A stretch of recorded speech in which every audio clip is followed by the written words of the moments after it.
Salut à tous la team OL, Thomas Michaud pour OL Fan TV, très heureux les gars de vous retrouver pour une nouvelle vidéo débrief OLFC Metz, débrief en stats, notation des joueurs aussi, même si on l'a fait hier avec toute l'équipe de OL Live TV. D'ailleurs, à ce propos, je tiens au nom de toute l'équipe vraiment à vous remercier énormément pour avoir été si nombreux encore hier sur le live.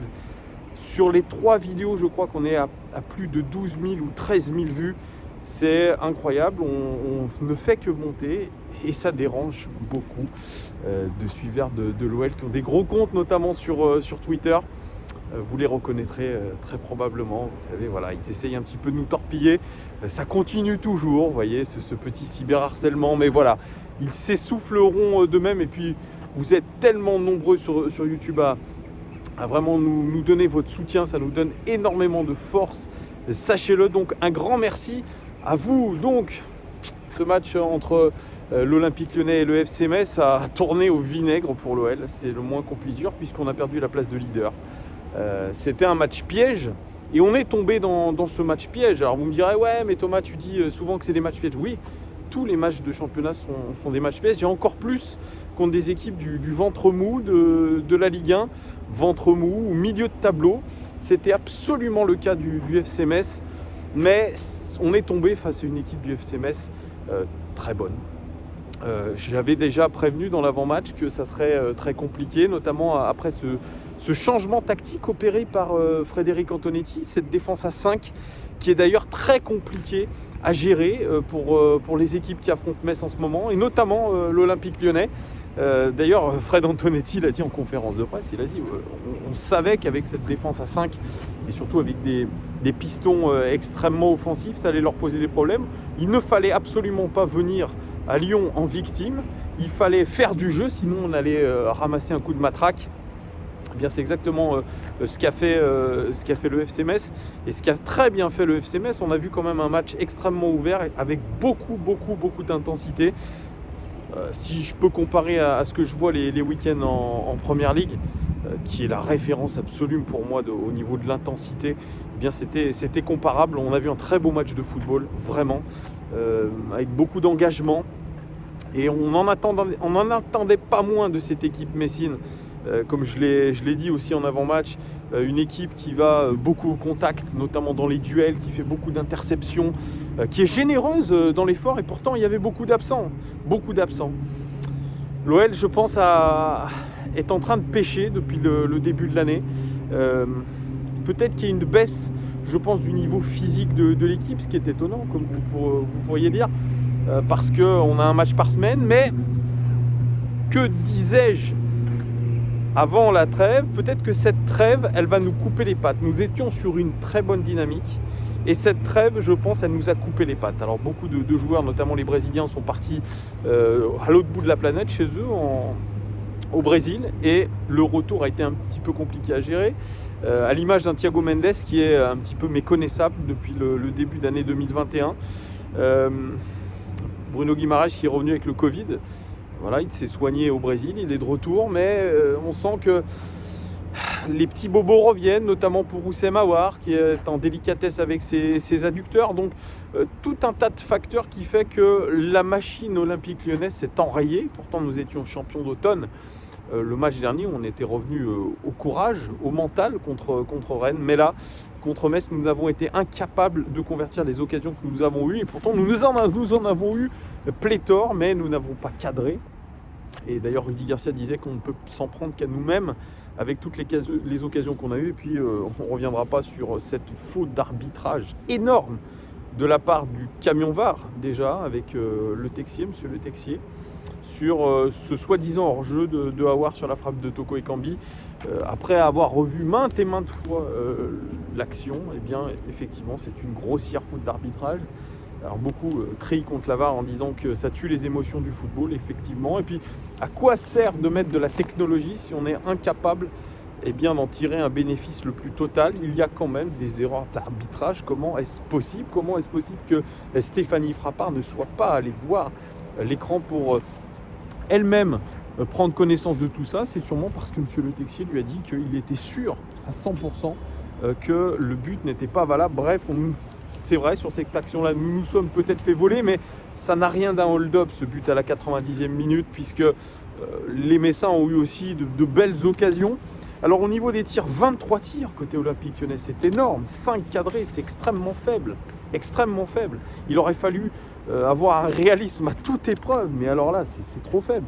18 tirs côté Messin, 4 cadrés, mais un but. Vous voyez, eux aussi, ils ont pas eu de réussite. Ils étaient un petit peu dans la même configuration que nous, mais ils ont réussi à la 90e à nous planter. Au niveau de la possession, on a été largement devant, 64-36. Au niveau des dribbles, 12 dribbles réussis côté lyonnais, 10 dribbles réussis côté messin. Et c'est là où, quand je vous disais qu'en avant-match, c'était une équipe combative, et Fred Antonetti en a fait une vraie équipe combative, et bien regardez, 14 duels aériens gagnés pour les Lyonnais, 16 duels aériens gagnés pour les Messins, mais c'est au niveau des tacles que c'est encore plus édifiant. 12 tacles réussis côté lyonnais, 30 tacles réussis côté messin. Ils se sont donnés à fond pour récupérer les ballons. C'est incroyable. Et au niveau, pareil, de la dépossession du ballon, on a été dépossédé 19 fois du ballon contre 9 côté messin. Donc vous voyez, ils ont mis quand même un pressing. Enfin, c'est pas un pressing parce que l'indice de pressing n'est pas en leur faveur, mais en tout cas un engagement quand il le fallait à toute épreuve.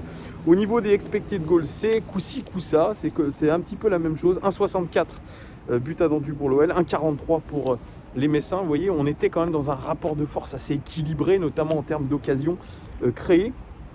Alors Lyon a évolué en 4-3-3, mais sur les positions moyennes, ça ressemblait plutôt à un 4-4-2. Et exactement pareil pour les Messins, la position moyenne des joueurs, c'était un 4-4-2 avec un sacré troupeau côté lyonnais au milieu des terrains, des joueurs qui se marchaient, qui étaient souvent dans la même zone.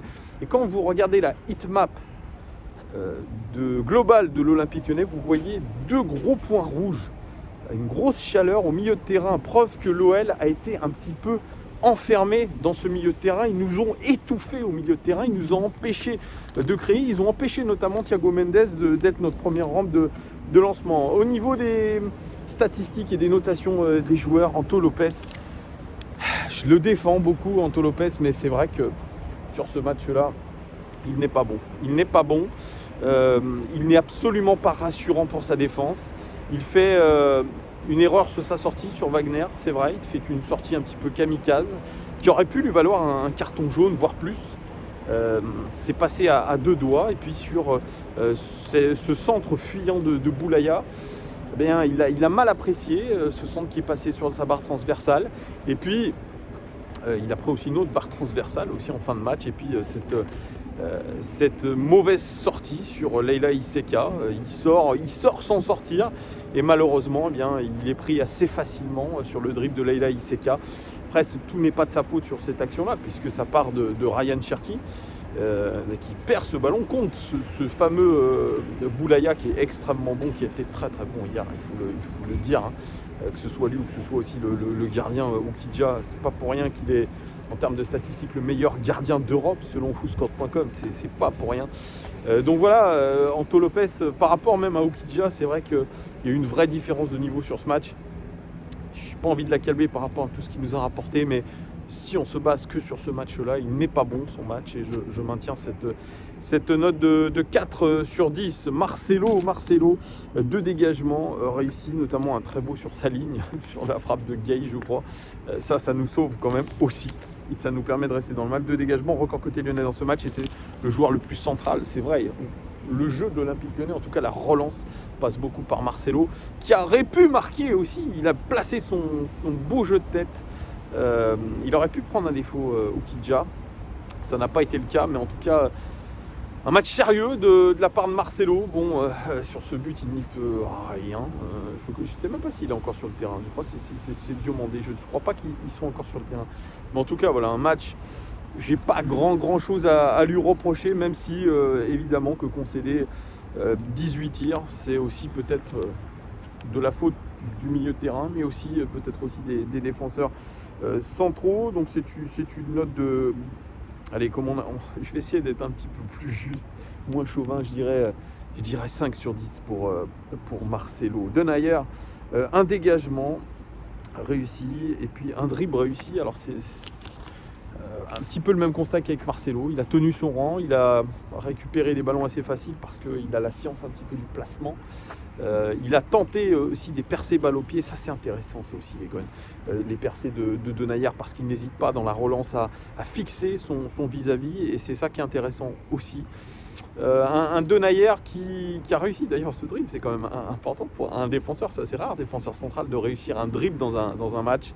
Malheureusement, pas assez de rapidité ou de lucidité, je dirais, sur l'action qui mène au but de Leila Iseka ou cette passe de Boulaya, cette passe laser dans la profondeur de Boulaya, eh bien elle prend à défaut aussi Denayer et ça entache un petit peu sa copie, donc bon, ça reste quand même un 5 sur 10 pour moi. Léo Dubois, 2 dégagements, une passe clé, un centre réussi sur 10, ça c'est pas terrible. 3 dribbles réussis, c'est le record côté lyonnais dans ce match et c'est celui qui a fait le plus de passes dans notre équipe. On a vu un Léo Dubois, franchement, très convaincant offensivement. Comme je l'ai dit hier dans Live TV, on voit un Léo Dubois un petit peu revenir dans le cœur du jeu, ne pas hésiter à dribbler, et ça on le voit pas beaucoup quand il est sur son côté. Là je suis en train de voir un rat qui ressemble à un rat de la taille d'un... Non, je sais pas, je vous allez peut-être pas le voir. Est-ce que vous allez voir ce rat? Il n'y a que des rats ici, c'est incroyable, on est infesté de rats. Oui, un Léo Dubois qui, c'est étonnant, quand il est sur le côté droit, son côté droit le long de la ligne, il a du mal à dribbler. Par contre, quand il vient dans le cœur du jeu, il arrive plus, grâce à des petits pas, grâce à une petite il a une bonne vivacité sur ses appuis, à éliminer. Donc quand on dit ouais, Léo Dubois, il est incapable d'éliminer sur son côté droit, eh bien, on voit il est capable. Ce but à Lorient qu'il a marqué, il est dans cette trempe-là.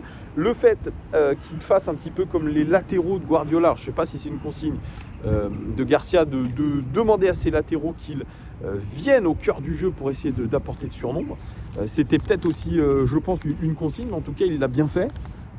3 dribbles réussis, c'est quand même pas anodin pour Léo Dubois, qui est le meilleur dribbleur de notre équipe.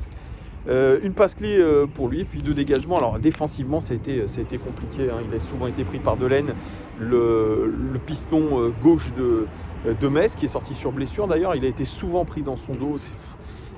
C'est pour ça que nos défenseurs centraux ont à couvrir les montées de Léo Dubois, à compenser beaucoup. C'est pas satisfaisant défensivement, c'est pas satisfaisant. Alors je ne sais pas si c'est une consigne, mais moi j'ai toujours en tête cette phrase de Didier Deschamps, qui est quand même champion du monde, hein, en tant que coach, en tant que joueur, qui dit qu'un latéral doit avant tout défendre. Et oui, mais défensivement, ce n'est pas très bon, donc c'est un 5 sur 10 pour Léo Dubois. Deschiglio, titularisé à gauche, parce que Maxwell Cornet était soi-disant malade.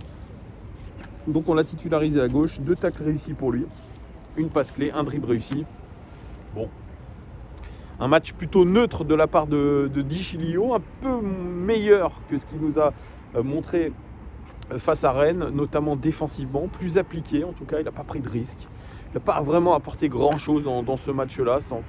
C'est encore une prestation décevante pour un joueur qui, je le rappelle, appartient à la Juventus Turin et qui a quand même une très bonne expérience. Donc, c'est décevant pour Mattia Deschiglio, que je mets lui aussi, si j'ai mis 5 à Dubois, je suis obligé de mettre 4 à Deschiglio. Thiago Mendes, lui aussi, c'est une vraie déception. C'est une vraie déception depuis début 2021. Ses prestations, eh bien, sont à ses termes. Une seule statistique notable, c'est un tacle réussi. Voilà, pour Thiago Mendes, qui a été parfaitement muselé par les Messins. Bon, il va falloir lui aussi qu'il se réveille, Thiago Mendes, même s'il a essayé quand même à plusieurs reprises de se projeter. Mais ce n'est pas assez. Ce n'est pas assez pour un joueur qui a autant de talent que lui. C'est un 3. C'est un 3. Paqueta, alors je l'ai mal jugé. Ou en tout cas, je ne sais plus qui. Je crois que mes collègues l'ont mal jugé aussi, Paqueta. Mais pour avoir revu le match et en voyant les statistiques, c'est plutôt très bon. Et c'est celui qui a été le mieux noté sur Foursquare, 7,23 sur 10. 2 tacles réussis, 2 interceptions, record côté lyonnais dans ce match. Un dégagement, 3 passes clés quand même. Un centre réussi sur 2, un dribble réussi. C'est celui qui a fait le plus de passes dans les zones dangereuses. Paqueta, indispensable. Paqueta qui était moins en vue à Rennes, mais en tout cas là, sur sa vision du jeu, sur sa qualité de protection de balle, notamment sous pression. C'était très bon, encore une fois. Il a cette qualité à voir le jeu avant les autres. Et franchement, au vu des statistiques, c'est un match extrêmement complet, notamment défensivement. Voilà, 2 interceptions, un dégagement, 2 tacles réussis, puis 3 passes clés. Voilà, le fait de voir le jeu et de verticaliser, surtout, il a été très intéressant. Paqueta, donc c'est une bonne note à Paqueta. Je lui mets 7 sur 10. Maxence Cacrec, titularisé, qui profitait du fait que Aouar soit incertain. Cacrec, 4 tacles réussis, record côté lyonnais dans ce match, 2 interceptions, record côté lyonnais dans ce match, un dégagement, 2 passes clés pour lui et un dribble réussi. C'est la même chose que Paqueta. C'est un match extrêmement réussi. Il avait envie de montrer à son coach qu'il n'a pas abandonné, qu'il peut être intéressant dans cette rotation et qu'il voulait marquer des points. Un volume de jeu considérable pour Maxence Cacrec, qui avait du feu dans les jambes. Vraiment intéressant comme à son habitude. Je l'ai trouvé avec l'envie aussi de se projeter. C'est là où il doit progresser. Mais il a géré ses efforts d'une très belle manière. Il a été absolument extrêmement polyvalent et intéressant dans ce qu'il a fait, dans ses choix notamment. Donc un Maxence Cacrec à 7 sur 10. Toko Ekambi, Karl Toko Ekambi.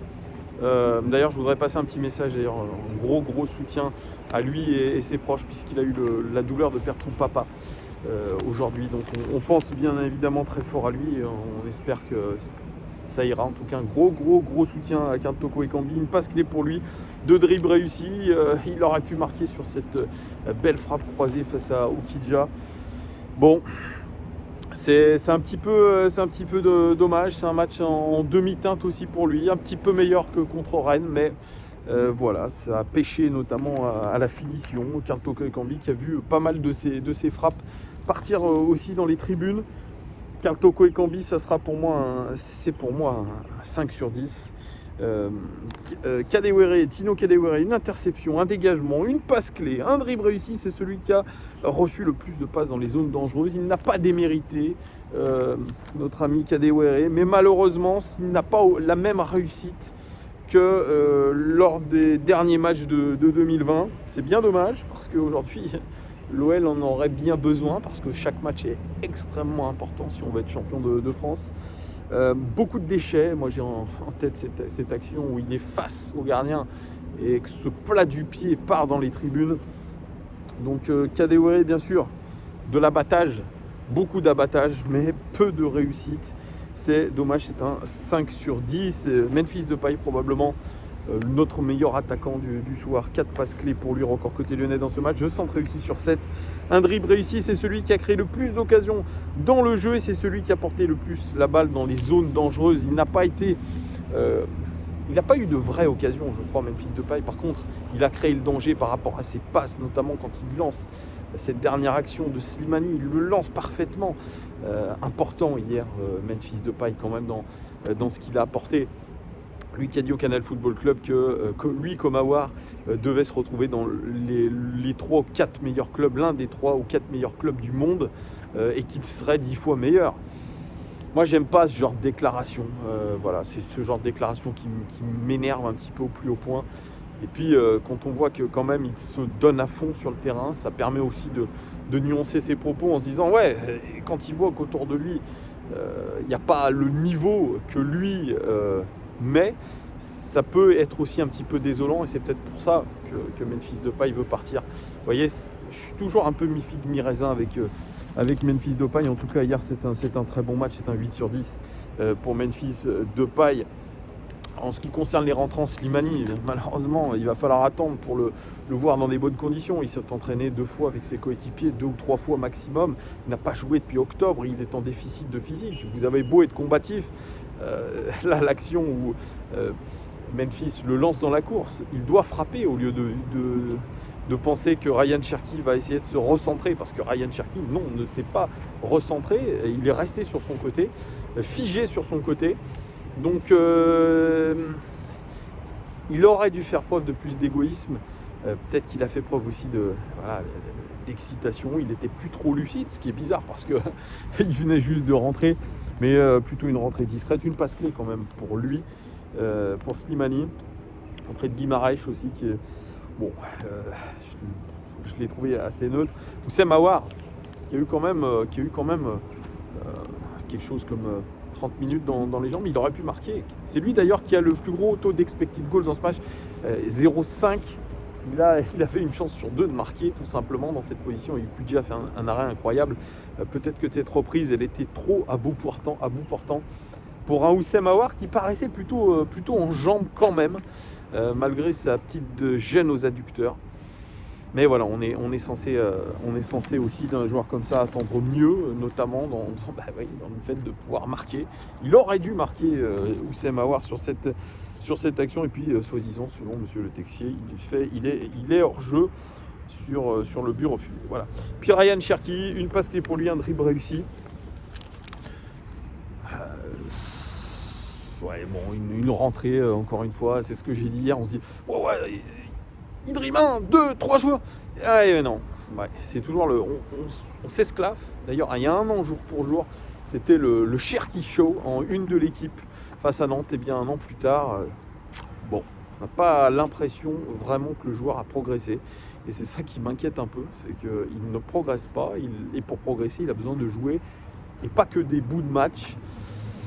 Donc je ne sais pas ce qu'il faudra faire avec Ryan Cherki, mais en tout cas, pour moi, il n'a pas progressé. Peut-être que je suis un peu dur avec lui, il n'a que 17 ans, mais il n'a pas progressé par rapport à la saison dernière. Donc pour l'instant, je suis un petit peu mitigé avec lui, et c'est surtout lui qui perd la balle contre Boulaya. Il lève les bras dos à l'action, ce qu'il ne faut surtout pas faire. Donc déjà ça, en termes d'investissement, c'est pas normal. Il doit progresser aussi là-dessus. Donc pour moi, c'est pas satisfaisant. Et là, la rentrée de Cornet, qui était soi-disant malade aussi, était plutôt pas mal. 3 tacles réussis, 2 dégagements. Pour lui, il y a une très belle frappe aussi. Donc Maxwell Cornet, il y a eu beaucoup de bashing sur lui, même chez nous. Mais mine de rien, Maxwell Cornet, il se donne et il est plutôt en phase ascendante. Voilà, dans ce qu'il fait. Donc pour l'instant, Maxwell Cornet, c'est plutôt intéressant, même pour un joueur, vous vous rendez compte, qui était censé être diminué. Bien, j'ai trouvé que sa rentrée était plutôt percutante, était plutôt intéressante en termes d'investissement, même en termes techniques, assez intéressante dans l'impact. Donc voilà. Mais reste que les Gones extrêmement déçus. Nous sommes maintenant à 2 points du leader parisien. Le prochain match, c'est le derby. C'est un match particulier. On sait que il a été très difficile à remporter, le derby qu'on a eu au Groupama Stadium. Là, ça va se jouer dans le Chaudron, sans public. Voilà, c'est peut-être aussi un avantage pour nous. Et on sait que Claude Puel sait préparer ses équipes, surtout pour des matchs aussi particuliers. Donc attention, j'espère qu'on n'a pas perdu plus que 3 points. Lors de ce match contre Metz. Moi, j'ai un petit peu peur. On verra en tout cas la réaction de nos joueurs, mais il va falloir une vraie réaction de joueurs qui ont envie de jouer ce type de champion. Et c'est là où on va voir aussi la résistance mentale de nos joueurs, voir s'ils ont vraiment cette force mentale. Ça va être quand même très intéressant à voir, et notamment sur les choix que va faire Rudy Garcia pour ce match. On sait déjà d'avance que Lucas Paqueta va manquer ce match. Là, il sera suspendu et c'est un gros manque pour nous. Donc le remplacement Idouane serait peut-être Cacré, sera sûrement Cacré. Mais voilà, c'est quand même une perte. Mais on aura le temps d'en reparler. Voilà, n'hésitez pas les Gones à commenter. J'adore tout ce que vous commentez. Merci en tout cas de vos nombreux commentaires. Dites-moi si vous êtes d'accord avec moi sur la notation et dites-moi tout ce que vous avez pensé du match d'hier. Voilà, merci beaucoup en tout cas de votre fidélité. Mettez un like, abonnez-vous, c'est important aussi. Puis rendez-vous mercredi, je ne serai pas là, probablement pas là sur le talk. On reçoit Brice Germain de Oh My Goal. Ça va être très intéressant. C'est à partir de 21h. Prenez soin de vous les Gones. Très bon début de semaine. À bientôt. Ciao.